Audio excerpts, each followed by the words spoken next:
నమస్తే అన్న. నమస్తే అన్న, రీసెంట్ గానే కవిత 6 పేజీల లెటర్ మాజీ సీఎం కేసీఆర్ రాయడం జరిగింది. చాలా వినిపిస్తుంది అంటే కవిత కూడా బీఆర్ఎస్ పార్టీని వీడనుంది, బీఆర్ఎస్ నుంచి బయటకు వచ్చి సొంత పార్టీ పెట్టనున్నట్టుగా అంటున్నారు. సో ఎంతవరకు నిజం? ఇది నిజం ఉండొచ్చు. ఫస్ట్ కావాలని డ్రామా ఆడుతున్నారు అనిపించింది నాకు. లెటర్ అలా రాయటము, ఎందుకంటే కొన్ని వర్గాలను వాళ్ళు టచ్ చేయింది, అంటే బీజేపీని సరిగ్గా విమర్శించలేదన్న వాళ్ళకి ఈ లెటర్ ద్వారా ఈమె వాళ్ళని సాటిస్ఫై చేసినట్టుగా ఒకటి అనిపించింది. తర్వాత బీసీ నినాదం తీసుకుంటాం వల్ల బీసీలను ఇంప్రెస్ చేసినట్టు అవుతుంది అనుకున్నాను. కానీ తీరా చూస్తే వాళ్ళ మధ్యలో కూడా విభేదాలు ఉండొచ్చు. ప్రతి భార్య భర్తల మధ్యలో విభేదాలు ఉంటాయి. సో ప్రతి ఒక్కళ్ళు ఈమె అనుకున్నట్టే బీజేపీ మీద ఆమెకు బాగా రగిలిపోతుంది ఒకవైపు.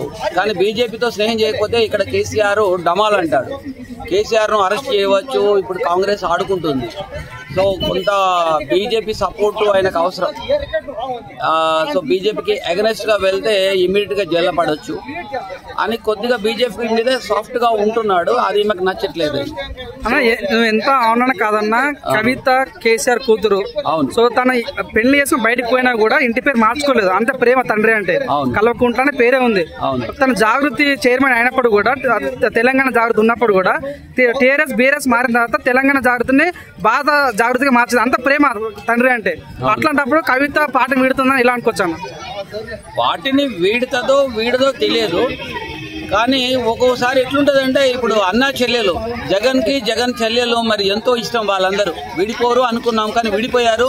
అన్నపైనే ఆమె విమర్శించి ఆయన ఓడిపోవడానికి కారకురాలు అయింది. కాబట్టి చెప్పలేము. ఈ రాజకీయాల్లో ఎవరు ఎప్పుడు ఎక్కడ సైడ్ ఉంటారో తెలియదు.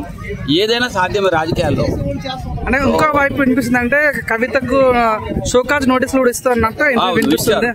షోకాజ్ నోటీస్ కూడా ఇచ్చారా ఇవ్వలేదా? ఇచ్చారని తెలిసింది. మరి నాకు ఇవ్వలేదు అంటే మరి ఎట్లా మందలించినట్టు ఏదో తెలిసింది. లోకల్ అయితే నడుస్తున్నాయి వాళ్ళ లోపలగా. ఇప్పుడు హరీష్ రావు ఇంత క్లోజ్ ఉన్నా ఈయనకు అసంతృప్తి ఉంటుంది. ఒకరంటే ఒకరు ఖచ్చితంగా ఉంటుంది రాజకీయాలు అన్నప్పుడు. 100% ఈమె చెప్పినట్టు అక్కడ నడవట్లేదు, ఈమెకి ఇంపార్టెన్స్ ఇవ్వట్లేదు, మరి గుర్తింపు ఇవ్వట్లేదు. ఎందుకంటే ఈ 4 స్తంభాలని ప్రతిపక్షాలు అంటే ఇప్పుడున్న ఇతర పార్టీలు వాళ్ళని అంటారని ఈమెను కొంచెం పక్కకు పెడుతున్నారు. అన్న, May 2న లెటర్ రాసింది. May 2 నుంచి తన 10 రోజులు యూఎస్ ట్రిప్ కి వెళ్ళింది. కరెక్ట్ May 22న పేపర్ లీక్, అదే 6 పేజీల లెటర్ లీక్ అయింది. అంటే మధ్య 10 రోజుల గ్యాప్ లో తన అమెరికా పోయినప్పుడు ఇంత పెద్ద ఇష్యూ అయింది. ఈ రోజు కేటీఆర్ మళ్ళీ అమెరికాకి వెళ్తున్నాడు. చెల్లి పోయినప్పుడు అంత పెద్ద ఇష్యూ జరిగింది. ఇప్పుడు అన్న పోతుంది కాబట్టి మరేమైనా ఇష్యూ జరిగే ఛాన్స్ ఉందా? ఏం పెద్దగా ఉండకపోవచ్చు. ఈమె కావాల్సింది ఈమె వ్యూస్, ఈమె కాన్సెప్ట్ చెప్తుంది. విడిపోయి పార్టీ పెట్టకపోవచ్చు. తర్వాత అంత పెద్ద ఇష్యూ ఏం జరగదు. వాళ్ళ ప్రతిపక్షంలో ఉన్నారు. ఇప్పుడు వాళ్ళు చేయగలిగేది ఏం లేదు. ఎక్కువ పెద్దగా తేడా ఏమి ఉండకపోవచ్చు అనుకుంటున్నాను. సో మీరు చెప్పండి, రానున్న చాలా మంది అంటారు కవిత రాసిన లెటర్లో చాలా మంచి పని చెప్పింది. వక్ఫ్ బోర్డు గురించి మాట్లాడలేదని చెప్పింది, ఎస్సీ వర్గీకరణ గురించి మాట్లాడలేదని చెప్పింది, బీసీ 42% చెప్పలేదని చెప్పింది. సో నిజంగా తను చెప్పిన మాటకి చాలా ప్రజలు కూడా తన మాటలో తప్పేం లేదు. సో రానున్న రోజుల్లో కవిత మహిళా సీఎం అని నాకు కూడా అంటారు. దాని గురించి ఇలా చెప్తున్నారు. రాజకీయంలో ఆమె సీఎంగా ఎదగాలంటే టీఆర్ఎస్ ను తొక్కాలి ఆమె. కాబట్టి అది అంత సాధ్యం కాకపోవచ్చు. తర్వాత ఆమె ఏమేమి స్టెప్ తీసుకుంటో దాన్ని బట్టి ఉంటుంది. దీన్ని మింగాల్సి వస్తుంది ఆమె. ఇప్పుడు టీఆర్ఎస్ని మింగాల్సి వస్తుంది ఆమె. మరి వీళ్ళందరినీ మింగి రావాలంటే ఈమె తర్వాత ఎలా స్టెప్ చేస్తుంది, ఏమేమి చేస్తుందో చూడాలి. ఆమె కూడా నిరాహార దీక్షలు కానీ పాదయాత్రలు పెద్ద ఎత్తున ఏమన్నా చేయగలిగితే మూవ్మెంట్ ఉండొచ్చు. కానీ బీసీ అనగానే బీసీలందరూ ఇంప్రెస్ అయిపోయారు. ఆమె వక్ఫ్ బోర్డు అనగానే ఆమె బీజేపీని విమర్శించలేదు అనేది ఒకటి తనని పాయింట్అవుట్ చేసింది. సో అలా ఎవరెవరైతే బీజేపీ అగెనెస్ట్ ఉంటారో టీఆర్ఎస్ లో వాళ్ళందరూ కూడా ఈమెకు ఫుల్ సపోర్ట్ చేసేస్తా ఉన్నారు. అనొకటి ఏదొకటి బాగా నడుస్తుంది ఏంటంటే, రేవంత్ రెడ్డి జైలుకి వెళ్ళిన తర్వాత సీఎం అయ్యిండు, జగన్ జైలుకి వెళ్ళిన తర్వాత జగన్ సీఎం అయ్యిండు, సో తిమ్మ మల్లన్న జైలుకి వెళ్ళిన తర్వాత ఎమ్మెల్సీ అయ్యిండు, చంద్రబాబు నాయుడు జైలుకి వెళ్ళిన తర్వాత సీఎం అయ్యిండు. సో నేను కూడా జైలుకి వెళ్ళిన కాబట్టి నేను కూడా సీఎం అవుతా అని ఒక బయట వినిపిస్తుంది. ఎందుకంటే రీసెంట్ గా జాతకం చూపించుకుంటే ఒక జాతకంలో కూడా జాతకమ్మ చెప్పింది ఏంటంటే మహిళ సీఎం కాబోతున్నారు, కవితమ్మ సీఎం కాబోతున్నారు తన ముందే చెప్పారు. సో దీన్ని బట్టి జైలుకి వెళ్ళిన వాళ్ళు సీఎం అవుతారు అనుకోవచ్చానా? ఇప్పుడు అలా తీసుకుంటే చాలా పెద్ద పోటీ ఉంది. ఇప్పుడు జైలుకి వెళ్ళే వాళ్ళ లిస్ట్ చాలా పెద్దది ఉంది. జైలుకి వెళ్ళడం ఒకటే కాదు, వాళ్ళు లీడింగ్ చేస్తూ ప్రజా సమస్యల మీద పని చేస్తున్నప్పుడు వెళితే పబ్లిక్ సింపతి వస్తుంది. కానీ ఈమెకు రాకపోవచ్చు. ఈమె ఇప్పుడున్న పరిస్థితుల్లో ఏం చెప్పలేము. ఈమె పెద్ద పోరాటం చేసి ఒక స్థాయికి ఎదిగితే చెప్పలేము, కానీ ఆమె టీఆర్ఎస్ ను మింగగలిగే స్థాయికి ఎదగగలగాలి. అన్న మరి ఇప్పుడు తెలంగాణలో స్థానిక ఎలక్షన్స్ వస్తున్నట్టుగా అంటున్నారు. నిజంగా స్థానిక ఎలక్షన్స్ వస్తున్నట్టు, ఎందుకంటే అప్పుడు ఏప్రిల్లో ఇస్తామన్నారు, తర్వాత ఏప్రిల్లో పోస్ట్పోన్ చేశారు. ఎందుకంటే చాలా మంది ఇప్పుడు లీడర్స్ లక్షల కోట్లు పెట్టి ప్రజలను మెప్పించడానికి వాళ్ళ ప్రయత్నం వాళ్ళు చేస్తున్నారు. ఇప్పుడు కూడా మళ్ళీ ఎలక్షన్ పెడతా అని మళ్ళీ వెన్నుపడి వచ్చే ఛాన్స్ ఉందంటారా?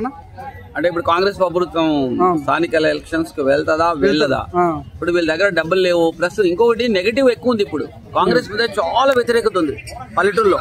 ఎంత వ్యతిరేకత ఉన్నప్పుడు కూడా సెంట్రల్ గవర్నమెంట్ నుంచి రావాల్సిన ఫండ్స్ ఆగిపోవడం జరిగింది. సో దానికి కారకుడు ఎవరంటే రేవంత్ రెడ్డి. ఎందుకంటే ప్రజల ఊళ్ళో ఉన్న ప్రజల సొమ్ము ఆపేసాడు అనుకోవచ్చు. సో ఇప్పుడు ఎలక్షన్ రావడానికి భయపడుతున్నా అనుకోవచ్చా? ఖచ్చితంగా ప్రజా వ్యతిరేకత చాలా ఉంది. ఇప్పుడు గ్రామాలకు పోతే కొడతారు. ఇప్పుడు ఎందుకంటే ముఖ్యంగా ముసలోళ్ళు కొట్టేటట్టు ఉన్నారు. ముసలోళ్ళు 4,000 పెన్షన్ ఇస్తాను ఇవ్వలేదు, తర్వాత మహిళలకు 2,500 అది ఇవ్వలేదు, ఇంకా గ్యాస్ కూడా చాలా మందికి రావట్లేదు, ఇంకా రుణమాఫీ కూడా అందరికి అవ్వలేదు, 30% వచ్చిందంట. సో వీళ్ళందరూ మంటగా ఉన్నారు. ఇప్పుడు ఎలక్షన్లకు తిరిగితే నాయకులను తిప్పనివ్వకపోవచ్చు. అందుకని కొంచెం అనుకూలంగా ఏర్పడ్డప్పుడు ఎలక్షన్స్ పెట్టాలని వాళ్ళు చూస్తుంటారు. అలా చూస్తుండవచ్చు. ఇప్పుడు ఊళ్ళల్లో సమస్యలు చాలా వస్తుంటాయి, నీళ్లు రాలేవని ఏదో సమస్య పంచాయతీ ఉంటూనే ఉంటుంది. సమస్య చెప్పుకుందాం అంటే లీడర్ లేడు. సో దీన్ని ఎలా చూడదు? గత 1 ఇయర్ మించిపోయింది, ఇలాంటి ప్రభుత్వాన్ని ఎలా చూడొచ్చు అంటారు? ఇది ఖచ్చితంగా నీచమైన స్థితి అనిపిస్తుంది. కాంగ్రెస్ పార్టీ చాలా పెద్ద తప్పిదం చేస్తుంది.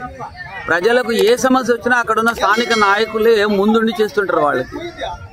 అయితే అలా చెప్పుకోలేక భయంకరమైన పరిస్థితులు ఎదుర్కొంటున్నారు. ఇది మాత్రం చాలా దుర్మార్గమైన చర్య. కాంగ్రెస్ పార్టీ మాత్రము పతనం అవడానికి ఇది నాంది అనిపిస్తుంది నాకు. ఓకే అన్న.